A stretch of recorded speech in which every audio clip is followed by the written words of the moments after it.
বড় বোন যখনই বলটা ছুঁড়ে মারে ঠিক তখনই তার ছোট বোন তাকে ধাক্কা দেয়, যেন বলটা গিয়ে পড়ে কোনো এক ভিখারির হাতে। কিন্তু তার ভাগ্য এতটাই ভালো ছিল যে বলটা একটি ধনী ব্যক্তির হাতে গিয়ে পড়ল, যাকে তার ছোট বোন পছন্দ করত।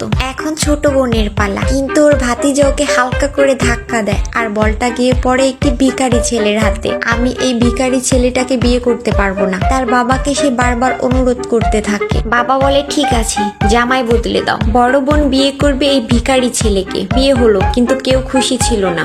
কিন্তু কেউ এটা জানে না এই ভিখারিটা আসলে ভিখারি না, সে একজন রাজা ছিল। বড় বোনকে ছোট সময় এই মহল থেকে বের করে দেওয়া হয়েছিল। তাই বড় বোন একটি শর্ত রাখে, যদি তার মাকে এই মহলে সসম্মানে ফিরিয়ে আনা হয় তাহলে এই ভিখারিকে বিয়ে করতে সে রাজি হবে। কোনো উপায় না থাকার কারণে মেয়েটির বাবা রাজি হয়ে যায় মেয়েটির শর্তে। মেয়েটি বলে তাহলে আর দেরি কিসের, বিয়ের আয়োজন করো। পরের দিন বিয়ের আয়োজন করা হলো। বড় মেয়েকে দেওয়া হলো খুব সুন্দর একটি পালকি, আর ছোট মেয়েকে দেওয়া হলো সাধারণ একটি পালকি। বড় মেয়ের বিয়ে হচ্ছে ধনী ঘরে, আর ছোট মেয়ের বিয়ে হচ্ছে ভিখারির সাথে। বিয়ের পর রাজকুমার তার পরিচয় লুকানোর জন্য রাজকুমারীকে সাধারণ একটি বাড়িতে নিয়ে আসে। রাজকুমারী সবকিছু দেখেও মেনে নেয়। ছোট্ট রাজকুমারী বলে আমার ছোট একটা খেলার সঙ্গী চাই। রাতে তারা দুজন একসঙ্গে ঘুমায়। পরের দিন সকালে ছোট মেয়েটি বলে ভাইয়া এখানে নাস্তা বানাইতেছে।